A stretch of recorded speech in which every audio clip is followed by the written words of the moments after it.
aprendizaje. Entonces, esto está excelente y les voy a dar una buena sugerencia para esto. Al final de nuestra presentación, ustedes estarán en capacidad de esto. Para eso están haciendo la presentación. Entonces ya tienen ustedes cuáles son las metas de su presentación. Súper bien, para los grupos que vienen. Y está bueno para los otros grupos. Cuando les enseñen, ustedes van a ser médicos, el médico enseña simple. Cuando les hagan una charla ya se les va a grabar eso. Voy a presentar una charla de este tema, ¿cuáles son mis objetivos de aprendizaje? Y eso tiene mucho más doctrina en docencia porque hay una taxonomía para seguir, pero que ya comiencen a hacer eso será excelente. Y créanme que en el resto de presentaciones que tengan que hacer en su vida de estudiantes, cualquier docente que les vea le va a decir, ellos saben, dale, muy bueno, dale. Ya, profe, gracias. Bueno, entonces el globo ocular es una estructura semiesférica, cavitada y tiene un volumen de 6 a 7 ml, con un diámetro aproximado de 24 a 25 milímetros, ¿ok? Esquemáticamente se reconocen tres capas, desde lo superficial hasta lo profundo. Tiene una que consta desde una capa fibrosa, una capa vascular, una capa nerviosa o retina, que es la interna, ¿no? La fibrosa sería la externa y la vascular la media. Tenemos tres ejes, un antero-posterior que es de 25 quintos milímetros, un eje transversal que es de 23.5 milímetros y un eje vertical que es de 23 milímetros. Cámbialo, por favor. ¿Ya? Bueno, vamos con las cubiertas. Entonces, en la túnica fibrosa está constituida por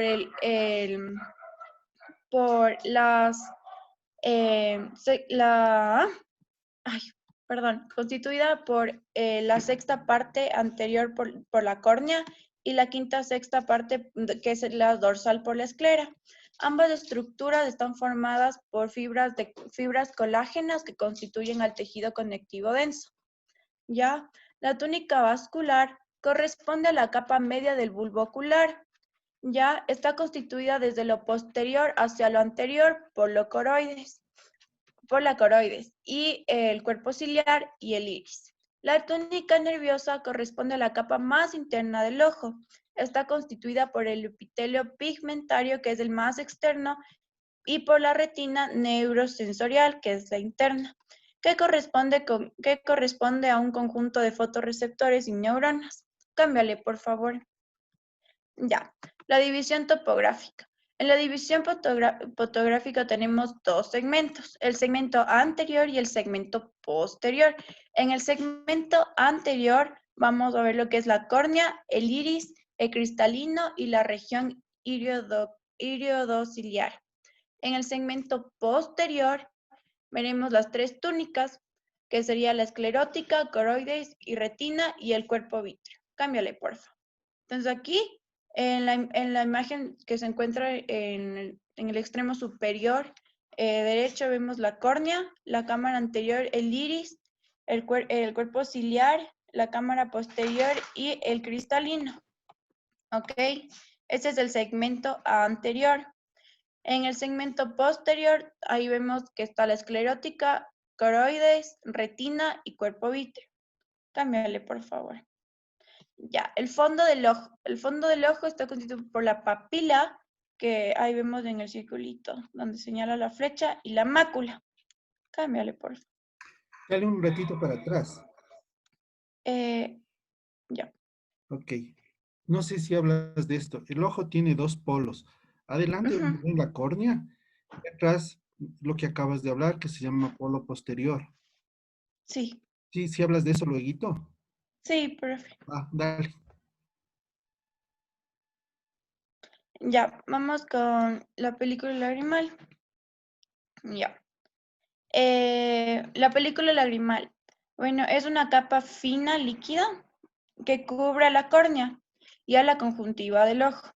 ¿Esto qué quiere decir? Que se encuentra en contacto con el aire. Esta capa es tan fina que apenas se la puede ver, ¿ok? Su función, bueno, está encargada de proteger tanto la córnea como la conjuntiva de los agentes externos, que puede ser el polvo y, no sé, cualquier partícula que se encuentre en el exterior. Ya, y también es una función clave para nuestra salud visual, ya que se encarga de humedecer. Ya, esta película lagrimal consta de 3 capas, una capa lipídica, una capa acuosa y una capa de mucina, que sería mucosa, ¿ok? La capa lipídica es la capa más superficial de estas 3. Ya, gracias a esta capa, las lágrimas tardan un poco más en evaporarse y la superficie del ojo se encuentra más humedecida, ¿sí? Y lo que facilita el parpadeo. ¿Dónde se produce? La capa lipídica. Fue pregunta del examen, ¿verdad? em, Sino que te ayuden tus compañeros que están en la clase. ¿Dónde se produce la capa lipídica, chicos? ¿En qué glándulas? De meibonio. Sí, esa fue pregunta de examen. Las de meibomio producen componente lipídico. Continuamos con la capa acuosa. Adelante. ya. Bueno, la acuosa, que es la capa intermedia, es también de mayor espesor.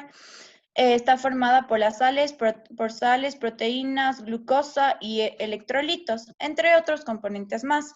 Su principal función es proporcionar oxígeno a la córnea y limpiarla de agentes extraños. ¿Dónde se, ¿Ya?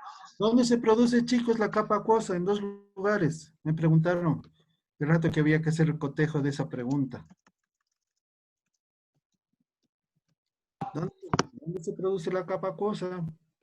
Si no, En las glándulas lagrimales, principales, el 90%. ¿Y el resto dónde? en las accesorias. ¿Cuáles son?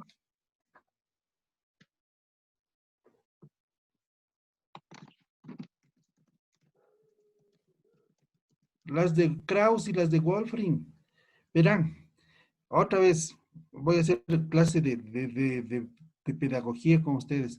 Los aprendizajes se construyen así más o menos como cuando nos enseñaban 1 más 1, 2, o cuando ya llegamos a álgebra del cuadrado del primero más el doble producto del primero, segundo más el cuadrado de la segunda, el cuadrado perfecto. La medicina es así, se va construyendo desde estas materias. ¿Ya? Si yo ya pasé esto, yo ya doy por sabido dónde se producen. ¿Sí? Ujú.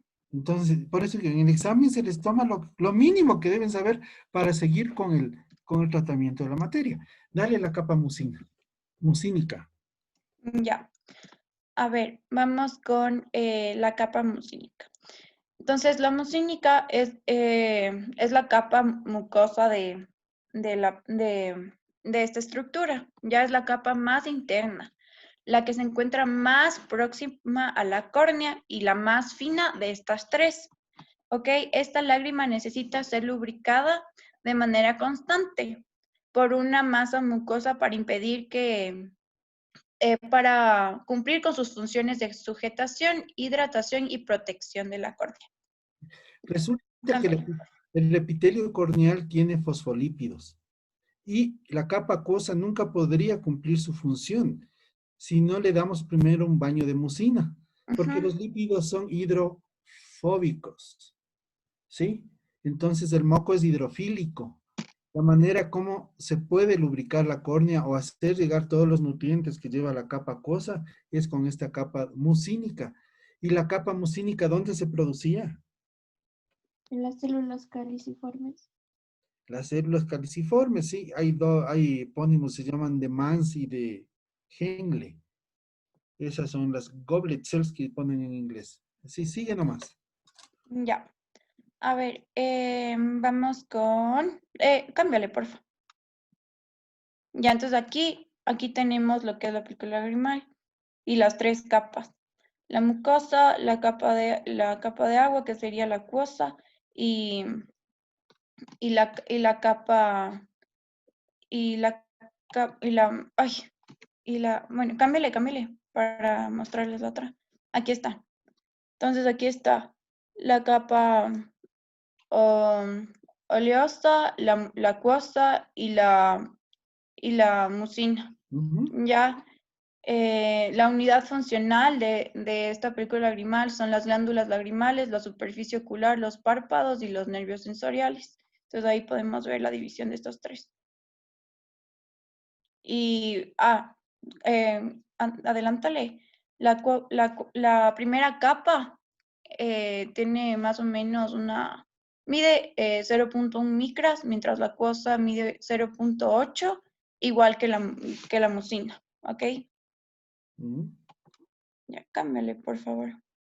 Ay, súbele. Ponle en las primeras imágenes, por favor. Ya, eso de los polos que estaba hablando el profe.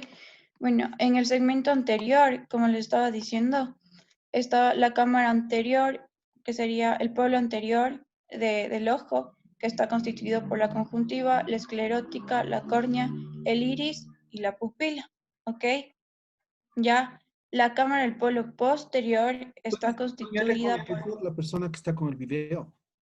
Ah, Que la persona que está con el video te siga en la foto de la derecha, que es el polo anterior y el polo posterior. sí. Ok. Ujú. Bien. Y la cámara del polo posterior está constituido por el cuerpo ciliar, el cristalino, el ligamento No, no, no, suspensorio. no, no. Ah, Polo anterior es la córnea, ajá. básicamente. Polo posterior es donde está el nervio y la mácula. Eso es en polos. Ahora, Ujú. en la parte anterior del ojo, en el segmento anterior del ojo, tengo dos cámaras, una cámara anterior y una cámara posterior. Son de las cosas que deben quedar claro aquí. ¿Cuál es la cámara anterior, que es lo que estabas hablando ahorita?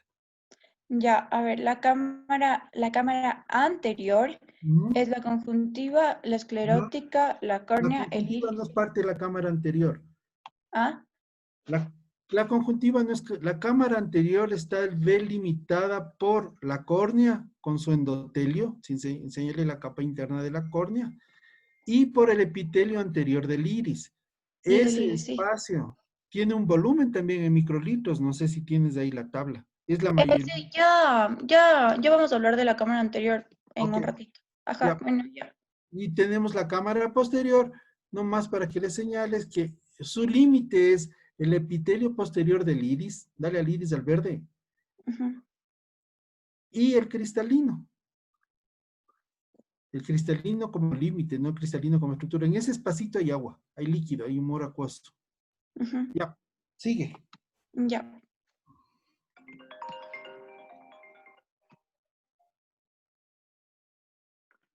Bueno, aquí tenemos la córnea. De una vista general, como dijo el doctor, podemos definir a la córnea como el polo anterior y también como una membrana transparente en forma de disco bombado. La córnea se caracteriza por presentar un lente de 43 dioptrías y este constituye el elemento refractivo principal del ojo. Un tercio central es casi esférico y mide aproximadamente 4 milímetros en el ojo normal. La superficie posterior es más curva que la anterior. La córnea es central. La córnea central es más fina debido a que mide 0,5 milímetros que la periférica. La córnea también es más plana en su periferia. Cabe recalcar que este aplanamiento es acusado por el sector nasal y superior y que temporal inferior. Esta topografía cabe recalcar que es importante para la adaptación de los lentes de contacto. Siguiente, por favor. Ya, ahora vamos a hablar del epitelio corneal y la membrana basal. Es una superficie anterior de la córnea que viene del ectodermo superficial. Cabe recalcar que consta de un epitelio escamoso estratificado no queratinizado y presenta capas de células basales que se sitúan de 2 a 3 capas de células. A ver, la capa de células basales se sitúa de 2 a 3 capas de las células poligonales. Eso también. También tenemos que las células epiteliales corneales son delgadas y unidas por zónulas. Cabe recalcar que esta le da la característica que es semipermeable, el epitelio. Siguiente, por favor. Aquí también tenemos las células no epiteliales. Estas se caracterizan por aparecer dentro del epitelio corneal. Las células del sistema inmunitario suelen estar aquí y se dice que también se caracteriza de encontrar las células presentadoras de antígeno que pueden moverse de la periferia hacia el centro con la edad o por respuesta a keratitis, que es una inflamación de la córnea por una infección. Siguiente. Aquí también tenemos la cápsula de Bowman, la cápsula o capa de Bowman, que está ubicada debajo de la membrana basal. Cabe recalcar que es una capa dura formada por fibrillas de colágeno dispersas y tiene de 8 a 12 micrómetros de espesor. Y también se caracteriza que si ocurre una lesión en esta zona, no se podrá restablecer. Siguiente, por favor. Ahora vamos a ver del estroma. Se dice que el estroma constituye el 90% del espesor de la córnea. Se compone de queratocitos que producen colágeno y laminillas de colágeno. Los tipos de colágeno presentes en el estroma son 1, 3, 5 y 6. El tipo 3 forma las fibrillas de anclaje del epitelio. La córnea presenta de 2,4 millones de queratocitos. Estos ocupan el 5% del volumen del estroma. Estos son células altamente activas y ricas en mitocondrias, retículo endoplasmático rugoso y aparato de Golgi. Poseen estructuras de fijación y se comunican por uniones de tipo gap y presentan fenestraciones muy inusuales en sus membranas plasmáticas. Su perfil es plano y de distribución uniforme en el plano corneal y aseguran que la alteración de la transmisión de la luz sea mínima. Siguiente. Ahora vamos a hablar del endotelio. Está compuesto por una sola capa de células hexagonales en su mayoría. Deriva de la cresta neural. El endodermo corneal también cabe recalcar que es de origen neuroectodérmico. Está constituido por 500.000 células aproximadamente y estas van disminuyendo con el paso de la edad. También se caracteriza por el transporte activo de iones realizado por estas células. Puede conllevar el paso de agua desde el estroma corneal. Y también da al mantenimiento de la deturgencia del estroma y a la transparencia corneal. Siguiente. También, perdón, ¿puedes regresar al anterior? Sí, y también aquí encontramos a la membrana de Descemet, que es una membrana basal del endotelio corneal, y cabe recalcar que es rica en colágeno tipo 4. Y también dice que la difusión de las células endoteliales o su pérdida puede causar la descompensación endotelial, edema estromal o pérdida de visión. Siguiente. Ponme la Ahora, foto de la histología de la córnea. Más atrás. Ok. La córnea tiene para los gringos 5 capas, para los europeos y para el resto que está al día 6 capas. La primera capa de la córnea es un epitelio poliestratificado de 5 a 7 capas. Las células madre del epitelio corneal están a nivel del limbo esclerocorneal, que es lo que va a hablar ahorita. ¿Sí? Entonces, el epitelio corneal es altamente, tiene una tasa de recambio rápida. Cada 7 días estamos cambiando íntegramente el epitelio corneal. Y eso hay que saberlo, porque una lesión del epitelio corneal se va a regenerar a la integridad máximo en 7 días, si solo es el epitelio el afectado. El epitelio tiene sus uniones fuertes hacia la base, tiene su propia membrana basal. ¿Ok? Por debajo del epitelio está la membrana de Bowman. La membrana de Bowman en los principios, en los estudios iniciales, fue descrita como la membrana basal del epitelio. Por eso ahora se les encuentra como una pseudomembrana basal. Es una condensación de colágeno media especial, porque este colágeno, como dijiste, pero estoy subrayando, no tiene capacidad de mitosis. Eso lo aprendimos recién, cuando comenzamos a hacer cirugía refractiva, porque se generaban opacidades que no se aclaraban y era porque, es porque la bomba no tiene capacidad de mitosis. Luego de eso viene el 90% del grosor corneal que está constituido por el estroma. El estroma básicamente es importantísimo porque tiene unas células, tiene unas fibras de colágeno que se ubican arquitectónicamente para permitir el paso de la luz. Cuando este colágeno se injuria, se hiere, produce opacidades, porque ya no deja pasar la luz. Cuando más superficial en el estroma, enséñanos el estroma superficial con la flecha, sí, las opacidades van a ser más tenues y semiológicamente se llaman nevéculas. Cuando se afecta más grosor del estroma, ándate para abajo, más abajo, dejan unas opacidades más fuertes, más blancas, y se llaman nevéculas, ¿ok? Esta es la importancia que tiene lo que están hablando.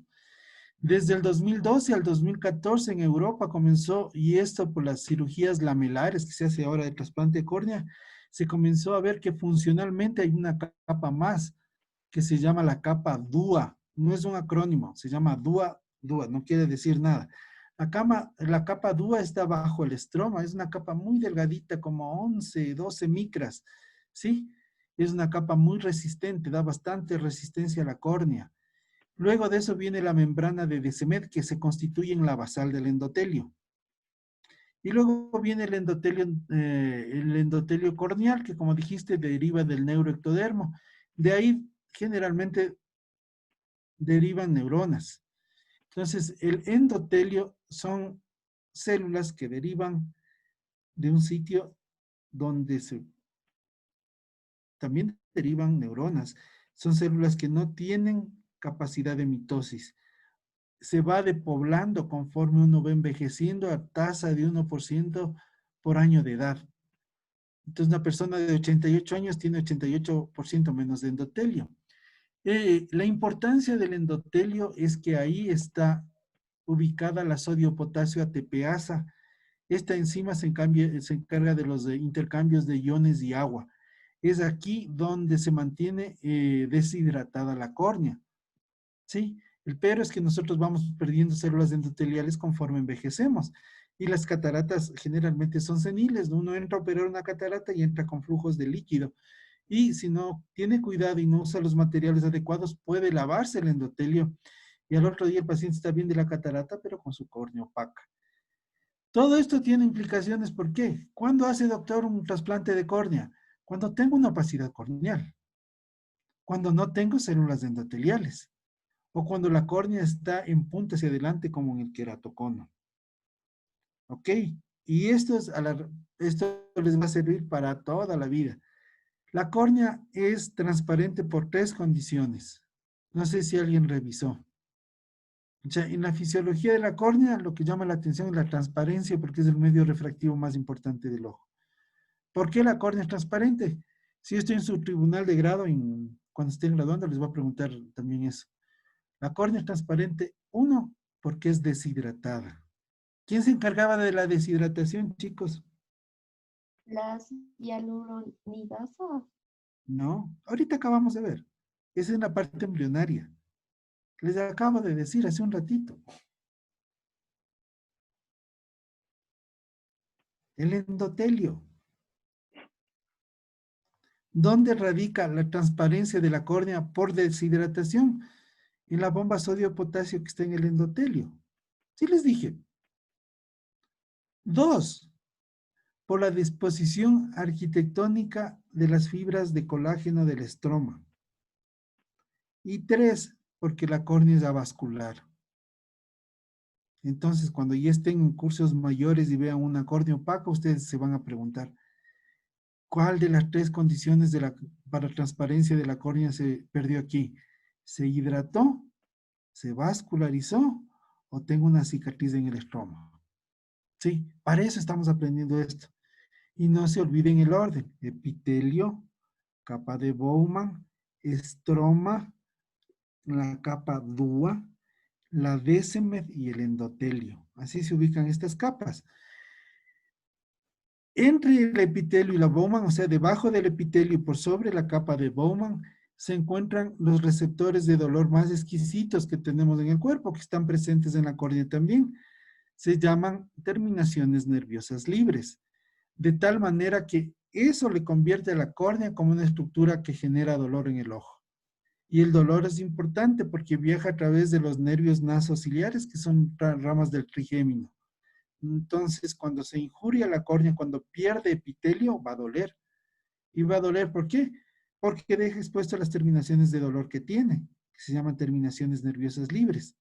Y esas se ubican bajo el epitelio y sobre la Bowman, ahí están. Cuando pierden epitelio van a tener dolor. La córnea duele. Y nada más, o sea, esas son las implicaciones. ¿Para qué estamos aprendiendo? Si no quedaría en el aire, o sea, pues, no importa la córnea, sea lo que sea, no. Ya saben por qué la córnea es transparente, ya saben cómo se ordenan las capas de la córnea y eso. No sé si hay preguntas. Esto es Profe, importantísimo en el futuro. Dígame. Algo que dijeron es que el endotelio ayuda al mantenimiento de turgencia. ¿A qué se refiere? Esto, la hidratación. La turgencia hace referencia a la hidratación de la córnea. El endotelio es el que se encarga de deshidratar la córnea. ¿Ok? Son células hexagonales, como dijo, y eso estaba muy bien. Como 500,000.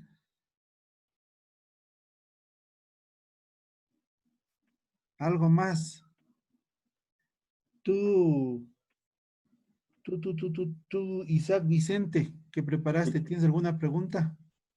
O sea, Doc, más que todo, también al momento de estar buscando información de la córnea, Ujú. había visto una parte que decía que se estaba planteando, no sé si será qué tan cierto sea verdad, pero sí me causó más que todo curiosidad, que se estaba planteando en usar un trasplante de córnea de tiburón, del tiburón martillo, en Mm, personas.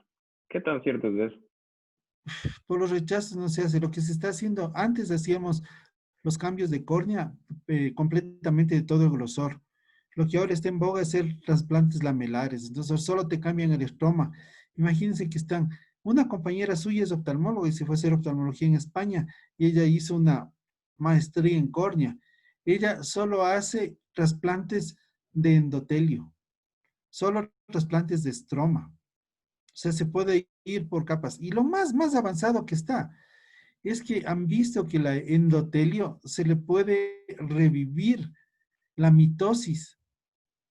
Entonces, por ahí los japoneses están probando sustancias, porque con eso nos evitaríamos hacer un montón de trasplantes, para volver la mitosis a las células endoteliales. Y eso está desencadenando un montón de cosas, porque dicen, ¿qué tiene el acoso que inhibió la mitosis del endotelio?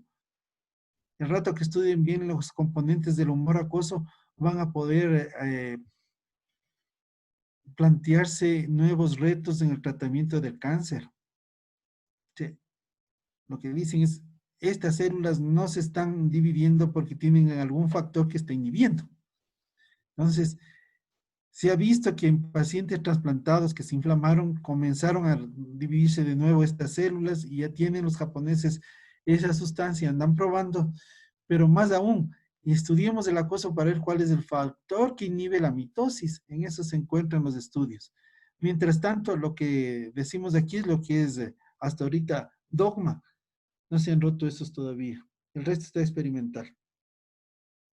¿Algo más? Doctor, ¿la capa dúa tiene alguna función? Claro. ¿Cómo se llama? En resistencia se dice que por el tamaño y por la resistencia se convierte en una de las capas más resistentes de la córnea. Antes se creía que la DSM era la de mayor resistencia. El rato que, ¿cómo están haciendo lamelas? Haciendo el trasplante por lamelas, se dan cuenta que existe esta capa y comienzan a hablar de ella. En el 2012, en el 2014 ya tiene partida de nacimiento. Si ustedes van al MIR a dar un examen ahí, el CTO, les van a pedir la DUA. Los gringos todavía no le aceptan, siempre son medios retardados para aceptar lo que no sale de ellos. Así que inclusive en el libro que ustedes tienen, que es del 2019, 2020, no la toman en cuenta. Pero cualquier libro o texto de córnea actual que cojan van a oír de la capa DUA. Y eso por no meterles el lío, porque están viendo que puede haber otra DUA más. Todavía eso está en estudio. Bueno, entonces quedamos en que 5 para los gringos, 6 para los europeos. ¿Sí? O sea, como decimos acá, 2 que 3. Sigue, amigo Isaac. Puedes cambiarlo, por favor, al limbo. Ya. Bueno, limbo se define como la zona de transición entre la córnea periférica y la esclera anterior. Es importante por su uso de referencia quirúrgico y su relación con el ángulo de la cámara. Se compone por 5 estructuras. Primero, las empalizadas conjuntivas límbicas, la cápsula de Tenon, la episclera, el estoma corneoescleral, la estructura del flujo de salida y el humor acuoso. Cabe recalcar que también, como había dicho el Dog antes, el daño difuso de las células madres límbicas se puede dar por quemaduras o por tracoma, causa efectos epiteliales crónicos en lo que va de la córnea. Y eso. Ya. La esclera es una capa de tejido conectivo denso que le da el color blanco al ojo. Podemos observarla aquí. Es la que rodea el ojo en los 5 sextos posteriores de la superficie del globo ocular. Se extiende desde la córnea hasta el nervio óptico. La esclerótica es más delgada justo detrás de las inserciones de los músculos rectos y más gruesa en el polo posterior, anterior a la cabeza del nervio óptico. Debido a esta delgadez de la esclerótica, se tiene que tener cuidado al momento de realizar cirugías y realizar las suturas. Ya, está compuesta por una red de fibras de colágeno que está unida a la cara externa de la conjuntiva vulvar. Es por eso que se dice que la conjuntiva vulvar le recubre a la esclera. Ya.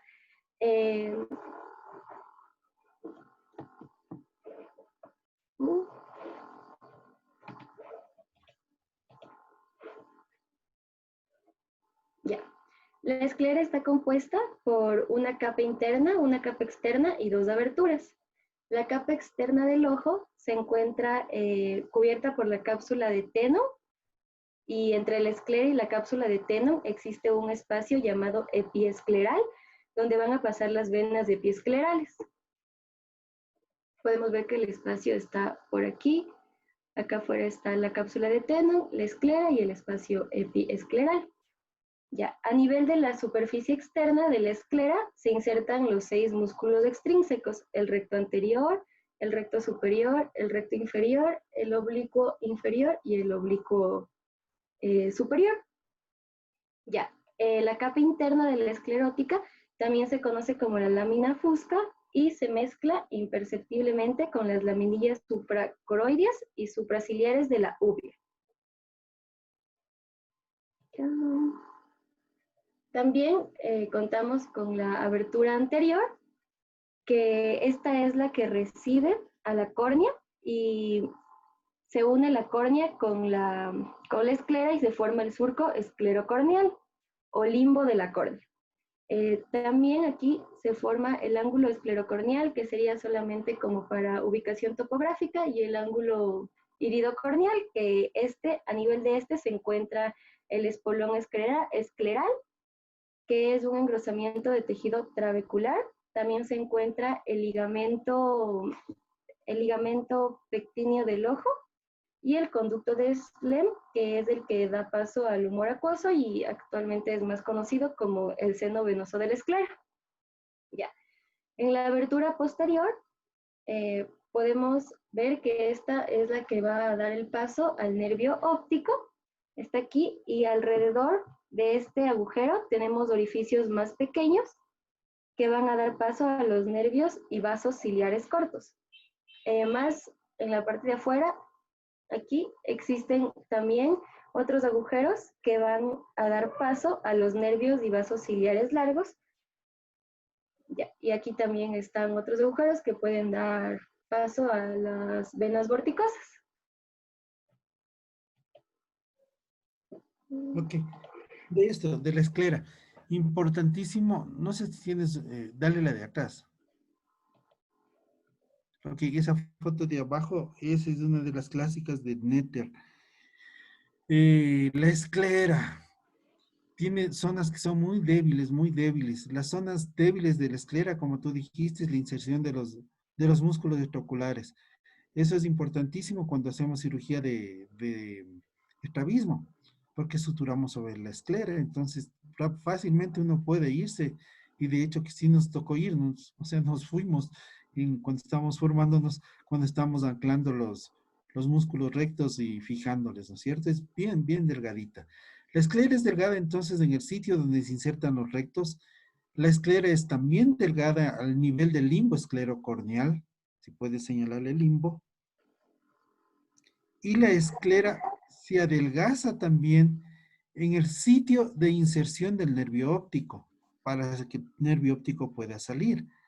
Y eso es relevante en el futuro porque en un trauma contuso, donde el ojo es sometido a una presión extrema, el globo ocular estalla por las zonas más débiles. Entonces pueden preguntar, ¿y dónde son las zonas más débiles del ojo? Y ustedes se acuerdan, en tercero me enseñaron que en el limbo, en la inserción de los músculos extraoculares y en la inserción del nervio óptico. Son los sitios por donde un globo ocular va a estallar frente a una presión extrema.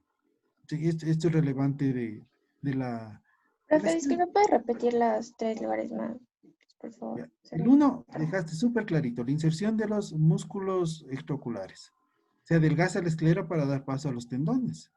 El otro es el limbo esclerocorneal. Sí, y el otro es atrás, ahí donde está amarillo, enchufado el nervio óptico. La esclera forma la lámina cribosa de la esclera por donde pasan los axones de las células ganglionares que forman el nervio óptico. Cuando oigan la criba de la esclera, no es de la lámina cribosa, ¿no es cierto? Es la criba de la esclera, es uno de los términos que se... Entonces, la esclera se perfora para que cada una de estas ramitas del nervio óptico, 1 millón de axones, pasen y formen el nervio óptico y salga la arteria central de la retina y la vena central de la retina, allá en el polo posterior. Listo. Ya, también podemos decir que la esclera es avascular, excepto por los vasos de la intraescleral, que es de un plexo vascular, y los vasos epiesclerales. Y estos vasos epiesclerales también tienen plexos superficiales y profundos. Otra cosa que podemos mencionar es que la apariencia opaca, blanca, como de porcelana de la esclera, contrasta notablemente con la transparencia de la córnea y se debe a la mayor variación en la separación de las fibrillas de colágeno y el mayor grado de entrelazamiento de fibrillas de la esclerótica. Y la hidratación, Ajá, la hidratación. estructura hidratada. Cuando la esclera se deshidrata, se hace transparente. Se hace, bueno, no transparente, no se hace blanca, pierde su blancura. Ya, ahora la cámara anterior. La cámara anterior está bordada anteriormente por la córnea y posteriormente por el diafragma del iris, que sería este, y la pupila que estaría aquí. Ya, aquí también se encuentra el ángulo iridocorneal, que se encuentra entre la unión de la córnea con el iris, y este tiene 5 estructuras importantes, como es la línea de Schauble, no sé cómo se dice. Schauble, aquí, el canal de Slem, que estaría por aquí, el espolón escleral, que también estaría por aquí, y el iris periférico, que sería este, como ya mencionamos. Ya. La profundidad en la cámara anterior tiene un promedio de aproximadamente 3 milímetros, y en el ojo adulto normal, la cámara anterior es la más profunda centralmente y alcanza su punto más estrecho, acercándose al hueco del ángulo iridocorneal. La cámara anterior está llena de humor acuoso, el cual se produce en el proceso ciliar, que este estaría en la cámara posterior. Pasa a la cámara anterior a través de la pupila. ¿Entiende el puntero que le vaya siguiendo? Ya. Se produce, a ver, ya me perdí. En el proceso ciliar, pasa a la cámara anterior a través de la pupila. ¿Ya? Y es drenada a través del ángulo iridocorneal. O sea, hace una vuelta en U. Así. Claro, se produce atrás y se drena adelante. El 80%. Ajá, el 80% se drena por este sistema y el 20% es drenado por la vía uveoescleral, que esta está dada también por el cuerpo ciliar, pero esta en cambio se encarga de absorber el humor acuoso. Entonces, el humor acuoso es un ultrafiltrado. Se produce en el proceso ciliar. El proceso ciliar produce entonces mediante una enzima que se llama anhidrasa carbónica. Ahí está ubicada la anhidrasa carbónica. La anhidrasa carbónica es una enzima que cataliza la reacción ácido carbónico, CO2 y agua. ¿Ok? Se produce ahí atrás y el 80% es drenado adelante. La vuelta en U, como les dije, tiene que pasar a través de la pupila. Tiene que pasar siempre a través de la pupila. El 20% es absorbido por el mismo proceso ciliar, es resorbido por el mismo proceso ciliar. ¿Ya? Entonces, la homeostasis entre producción y drenaje de este líquido, que es un ultrafiltrado, se llama humor acuoso, es lo que determina la presión intraocular. Sí, la presión intraocular entonces refleja la producción y el drenaje del humor acuoso, y ahorita vamos a hablar de eso. Estos mecanismos que vamos a hablar tienen mucha importancia para cuando están arriba y entiendan lo que es glaucoma. Sigue. Ya, el espolón escleral, que también se encuentra aquí en la cámara anterior, recibe la inserción del músculo ciliar longitudinal y su contracción es la que abre los espacios trabeculares, por ende también ayudaría a este proceso del humor acuoso. Aquí también existen las células contráctiles que se asemejan a unos mecanorreceptores, ya que reciben inervación sensitiva y se disponen a modo de circunferencia en el espolón escleral. Y ya.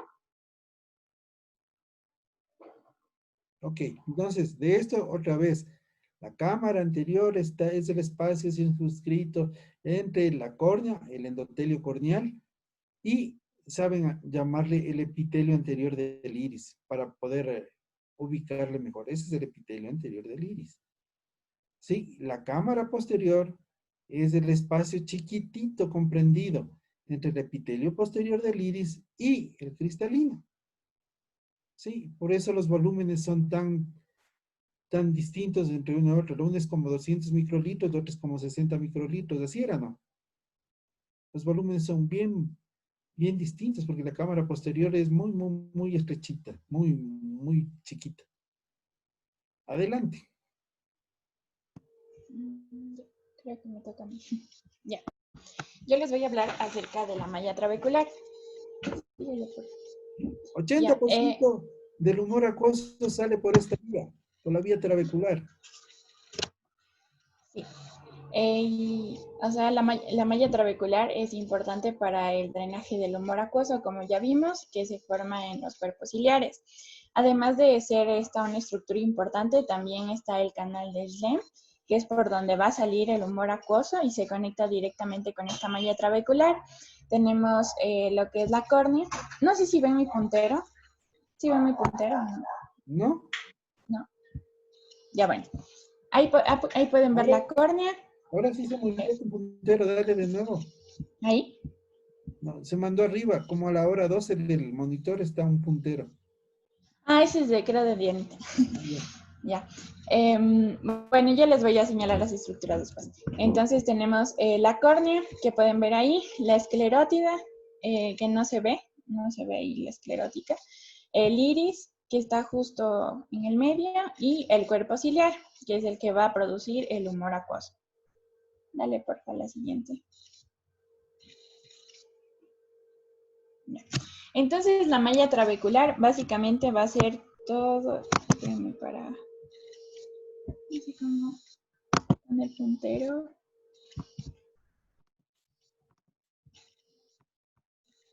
¿Saben en dónde puedo parar? Ah, ya. Sí.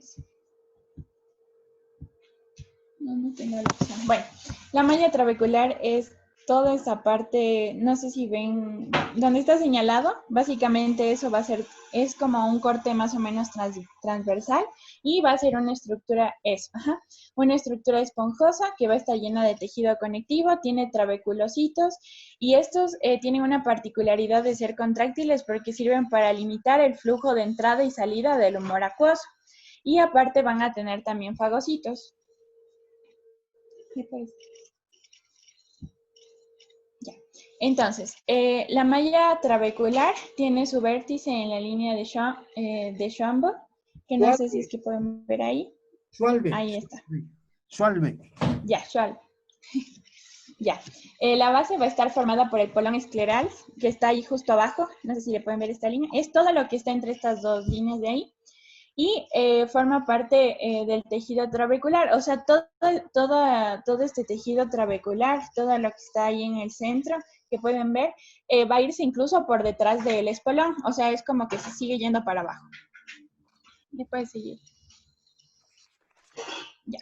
Entonces, la malla trabecular va a tener básicamente 3 capas, ¿ya? La porción uvial, que más o menos dice relación porque tiene como que forma de un racimo de uvas. Entonces, es la que es más externa, si pueden ver ahí, y tiene más o menos una forma tridimensional. ¿Ya? La malla córneo-escleral, que es la que está en el medio, que si pueden ver son básicamente láminas planas que están ahí como acumuladas. Y la más interna que tenemos, que es el tejido yuxtacanalicular, que si podemos ver está bastante cerca al canal de Schlemm. Y este es el que va a drenar el humor acuoso. Entonces son las 3 capas. Síguele, por favor.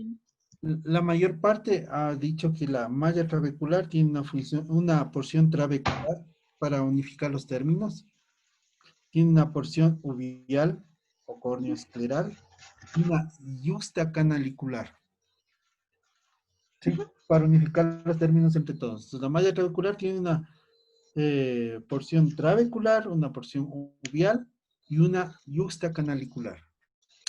Sigue adelante. Entonces, vamos a hablar de la malla trabecular uvial, ¿ya? Entonces, ¿qué es la más externa? La que tiene forma de racimo de uva. Está formada por trabéculas, tiene menos fibras elásticas que la malla córneo-escleral, va a tener trabeculositos que básicamente son gránulos que le van a dotar a esta parte de pigmento.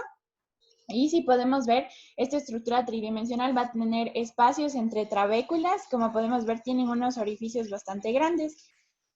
Síguele la otra, por favor. Luego tenemos la córnea escleral, que es la media, se podría decir, y está entre la malla uvial interna y la yuxtacanalicular. Ahí podemos ver. Y está formada por láminas de tejido conectivo que van a estar perforadas. Esto básicamente sirve porque si nos damos cuenta, los poros hasta cierto punto o estas aberturas que tiene cada malla, cada vez se hacen más pequeñas. Y esto es para como que dotarle al humor acuoso de que no entren todas las sustancias. Ya les voy a explicar también por qué es como un filtro, ¿no? Cada vez se va haciendo Ajá. un poquito. Sí. Y esta de aquí va a estar también, va a estar formada por células trabeculares que tienen vesículas pinocíticas, ¿ya? Y el centro interno va a estar formado por fibras elásticas y colágeno, casi similar al anterior. Dale, por favor. Ya. La malla yuxtacanalicular, o también en algunos textos está como la malla cribiforme, y esta se encuentra próxima al canal de Schlemm. Esta red es un tejido muy delgado y está formado por una sola capa de células alargadas. Ahí podemos ver, solo tiene como una conformación, está todo unido. Y es un tejido elástico debido a su alto contenido de elastina. En cambio, la media tenía colágeno y fibra. ¿Ya? Entonces, esta también tiene una resistencia al paso del fluido, ya que, por ejemplo, los poros básicamente tienen 10 micras de ancho, lo que significa que no va a pasar cualquier sustancia. Y es uno de los factores más importantes de la presión intraocular. Dale, ya. El canal de Schlemm. En el canal de Schlemm, básicamente, aquí está, no sé si le puedo... Bueno, el canal de Schlemm es ese que es como un huequito que está ahí. ¿Sí le ven? Ya. Entonces, es básicamente similar a un vaso linfático porque tiene una forma parecida. Está formado por una capa de tejido de endotelio no fenestrado y una pared fina de tejido conectivo. Tanto en la superficie apical como en la superficie basal van a haber vesículas micropinocíticas que van a realizar la pinocitosis.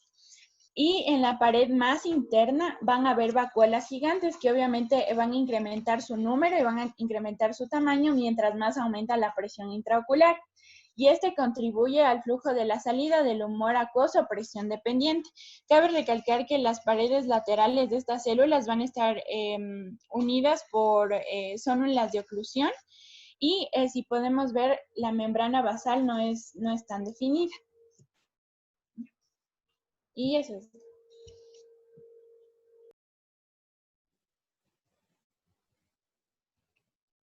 Ok. Doctor, no sé si les puedo proyectar un video. Pueden hacer lo que quieran. Ya.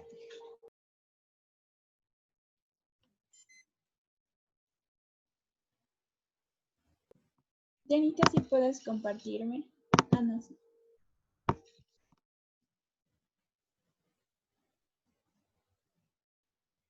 Ahí sí ven mi pantalla.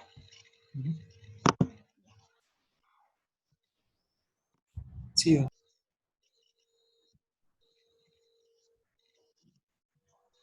Audio no hay. No está el audio. A ver. Mm, a ver. Me avisan si hay audio. Pon el parlantito.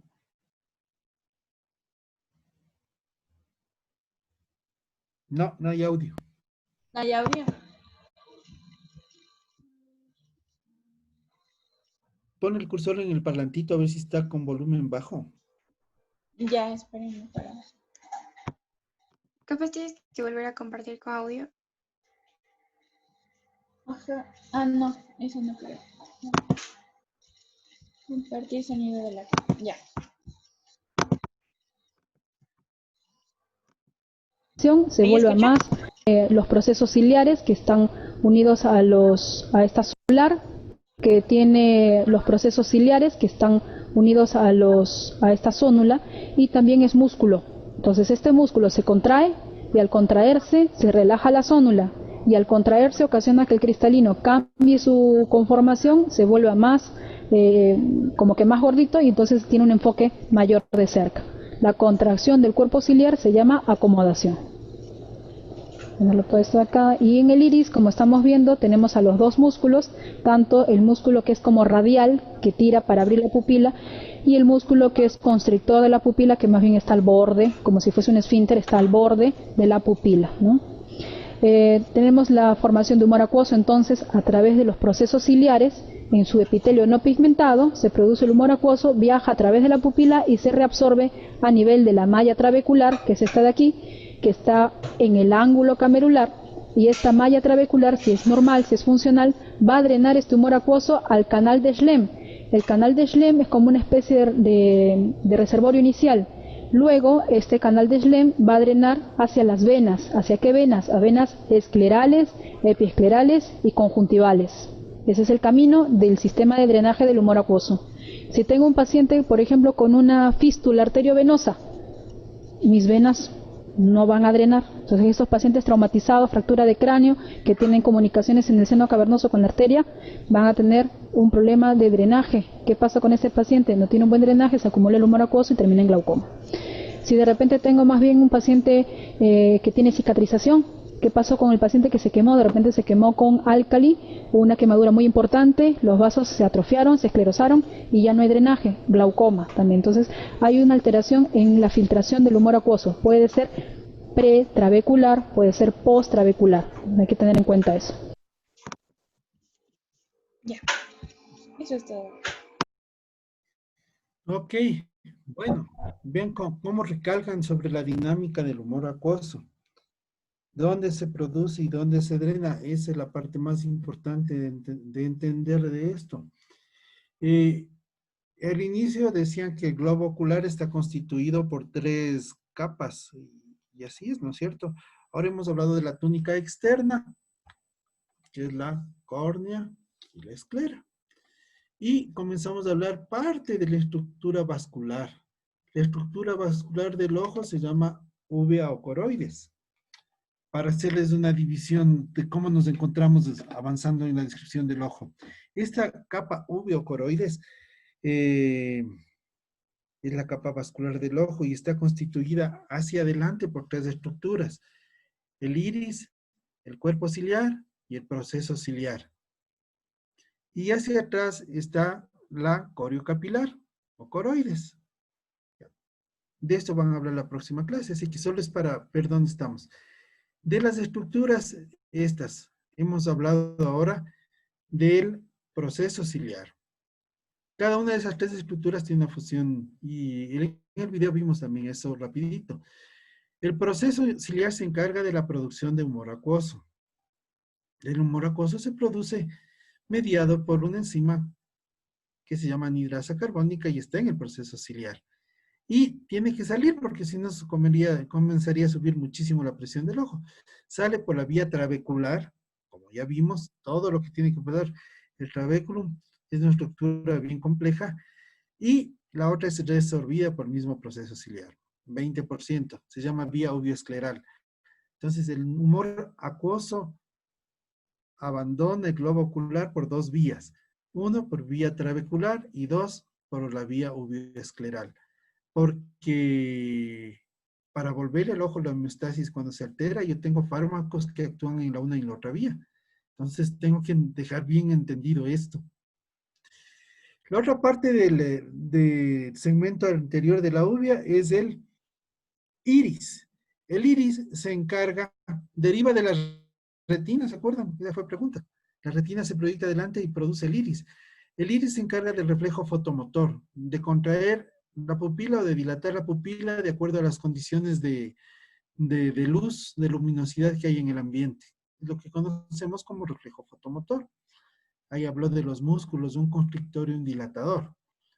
Y la otra porción del iris se llama el cuerpo ciliar. El cuerpo ciliar se encarga, como explicó al inicio, que comenzó cortado, al principio, de la acomodación.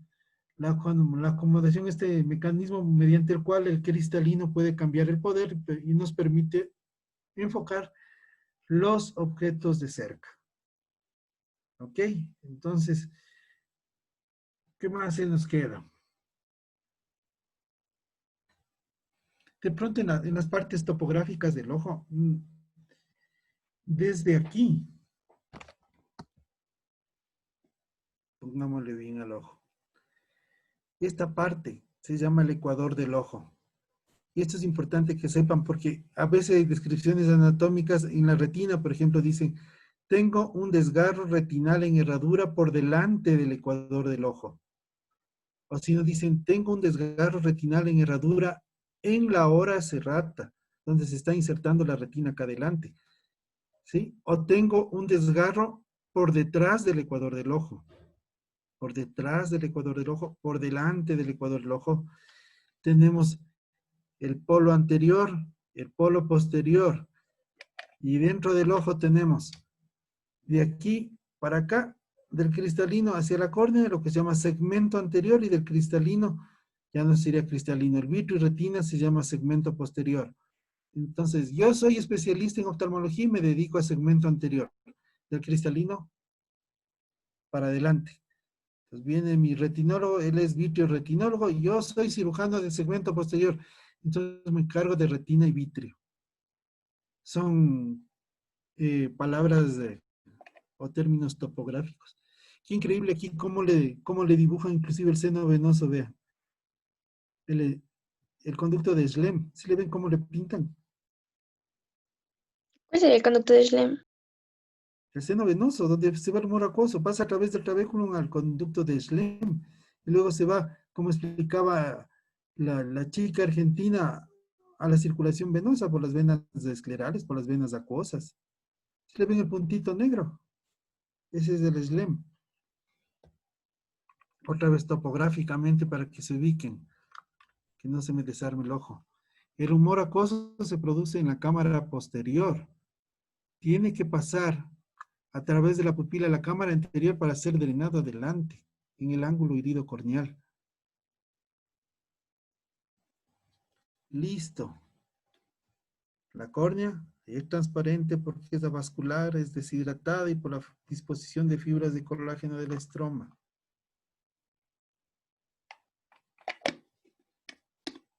¿Preguntas, chicos?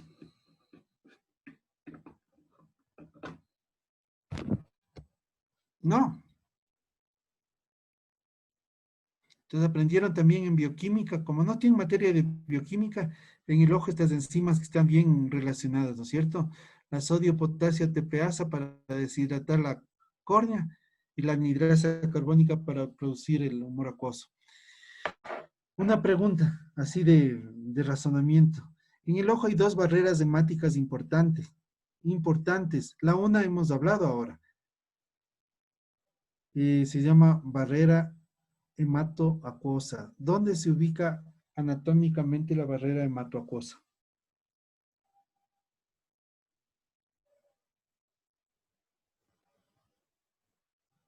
Solo vean los términos. En los procesos ciliares. En el proceso ciliar. Cuando se rompe la barrera hematoacuosa, estoy frente a una uveitis. Vean qué facilito. Si se rompe la barrera hematoacuosa, quiere decir que ya el humor acuoso no es un ultrafiltrado. En un humor acuoso comienzan a aparecer proteínas y células.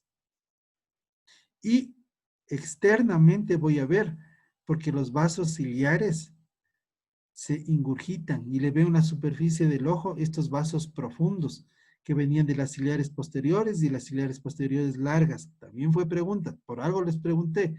Las ciliares posteriores, las posteriores largas hacen el plexo ciliar y dan irrigación a la parte anterior del ojo, ¿se acuerdan? Entonces cuando tengan un ojo rojo ciliar, por estos vasos que están rojazos ahí, son profundos, color vinoso alrededor de la córnea, dicen, tengo una uveitis. Y ante una uveitis, lo primero, se rompió la barrera hematoacuosa.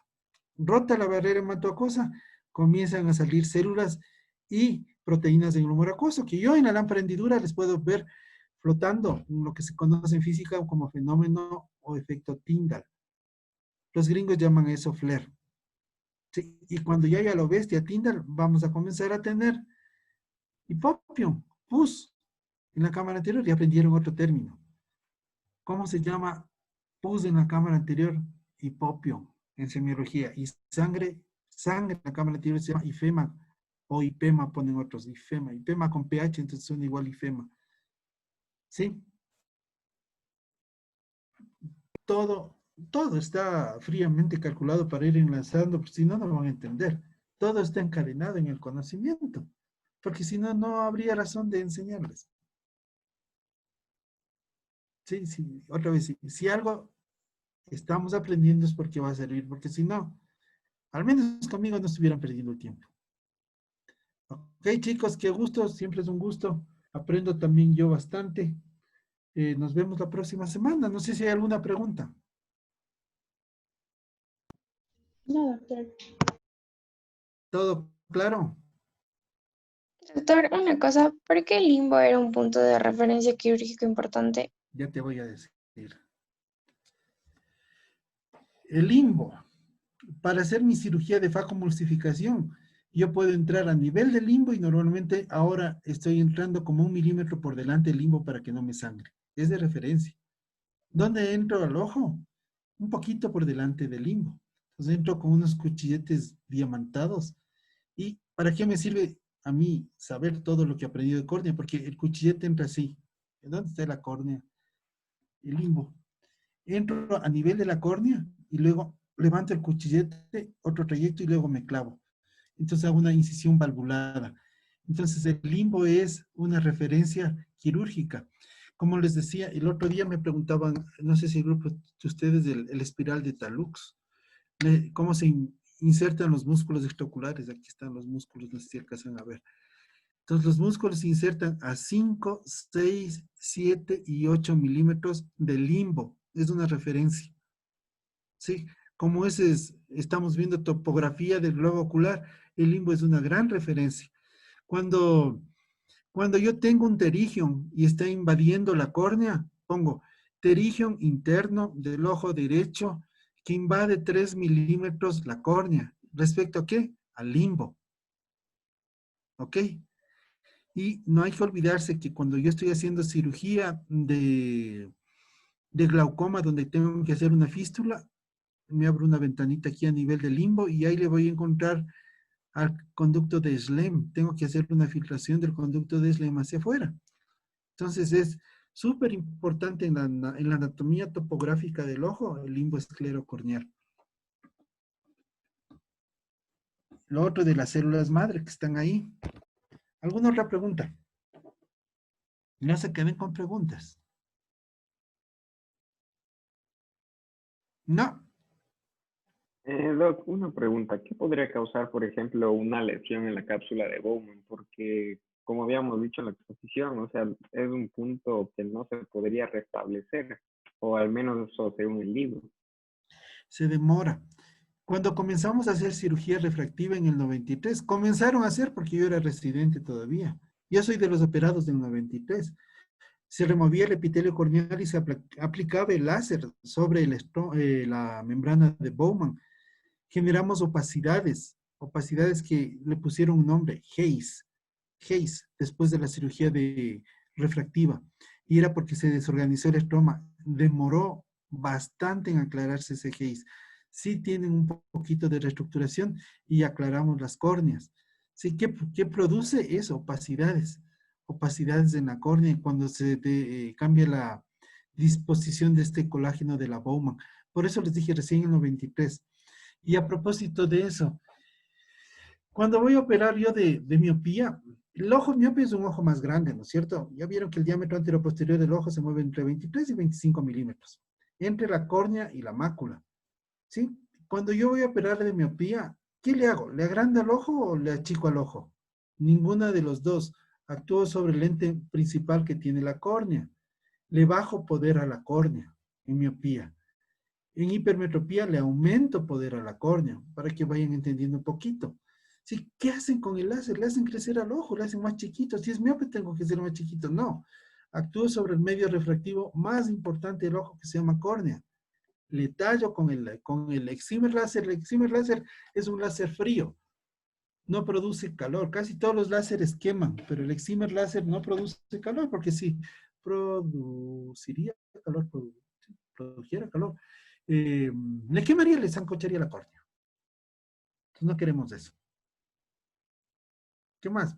Pregunten nomás de cualquier cosa. Doc, una pregunta. Cuando se nos cae una pestaña, ¿a dónde se va? Cuando se te va adentro, Ajá, que es que está rascando, pero no se pueden sacar. allá. Cuando se te va una pestaña nunca puede irse atrás porque la conjuntiva hace un fondo de saco. Por el efecto de como limpiavises que tienen los párpados, se te va a salir, se te va a ir para afuera. Si te queda todavía la sensación de cuerpo extraño, quiere decir que raspó la córnea. ¿Sí? La pestaña ahí dentro del ojo no te va a doler, te va a dar sensación de cuerpo extraño. Excepto que hay una lesión corneal, va a producir dolor. La conjuntiva no tiene receptores de dolor, tiene receptores térmicos y táctiles nomás. ¿Sí? Entonces nunca es que se puede ir para atrás como un lente de contacto va a la emergencia la chica a medianoche. Creo que se me fue atrás el lente de contacto. Mentira. El lente de contacto queda en el fondo del saco conjuntival o se le cayó. No hay chance que se vaya para atrás. Siempre por el efecto de los párpados son como las plumas de los carros. Te van a llevar hacia el ángulo interno, generalmente todo cuerpo extraño. Pero profe, no es posible, o sea, a veces como que no salen, o siempre salen. ¿Cuál va a ser el mecanismo que usa el cuerpo para sacar el cuerpo extraño? Comienza a sentir un cuerpo extraño y comienza a hiperproducir moco. El moco tiene por objeto rodearle al cuerpo extraño para que salga hecho masa, metido en pleno moco. Entonces comienzan a tener, como dirían castizamente, legañas, como decimos por acá, lagañas que está aceptado ya. Entonces, con el bulto de la materia de la lagaña te va a salir la pestaña y usted vas a ver, coges ahí le ves a la pestaña. No sale solita, sino sale con el moco del cual se rodeó. Ujú. ¿Sí han visto o no? Uno saca un poco de secreción y ahí está una pestañita. Es la manera como el cuerpo responde. ¿Algo más, chicos? Doctor, en el caso cuando ponen lactato en los ojos, ¿eso hidrata? El lactato se usa para lavar la superficie ocular en los traumas. Lactato, solución salina. Sí, son isotónicas, ¿no es cierto? Ya vimos que la lágrima tiene que ser hipoosmolar. Todos los colirios de lágrimas artificiales tienen baja osmolaridad para respetar esto de que tiene que meter nutrientes a la córnea. La solución salina o lactatos o Ringer son isotónicos. No es lo mejor, es una buena alternativa para lavar la superficie ocular, pero no para mantener lubricado el ojo. ¿Algo más? Listo, chicos, nos vemos próximo miércoles entonces. Gracias, doctor. ¿Cuándo dan otorrino? Mañana, ¿A qué hora? a las 5, creo. 4. ¿4? 4. Ya, chicos, que les vaya bien. Hasta luego. Hasta luego, doctor. Gracias. Gracias, doctor. Gracias, doctor.